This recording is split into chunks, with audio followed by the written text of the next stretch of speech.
యాక్చువల్గా షుగర్ తీసుకోవడం అనేది మన బాడీకి డేంజర్ అయిన విషయం. షుగర్ తీసుకున్నప్పుడు మన బాడీ అధిక కోపాన్ని, అధిక చిరాకును, అధికమైన ప్రతిదీ అధికంగా చూపెడుతుంది.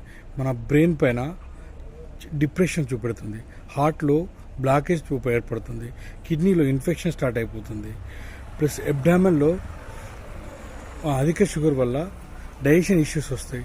ప్రతిదీ కూడా అధిక షుగర్ అనేది తీసుకోవడం వల్ల చాలా చాలా ప్రాబ్లం ఏర్పడుతుంది.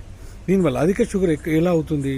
మనం తినే ఆహారంలో షుగర్ కంటెంట్ ఎక్కువ తీసుకున్నప్పుడు మన బాడీలో అధిక షుగర్ అనేది పెరగడం జరుగుతుంది. దాంతోపాటుగా మనం తీసుకునే ఆహారంలో బర్గర్స్, పిజ్జాలు, ఏదైతే కూల్ డ్రింక్స్ ఇవన్నీ ఎక్కువ తీసుకుంటామో వాళ్ళకి షుగర్ అధికంగా పెరుగుతుంది.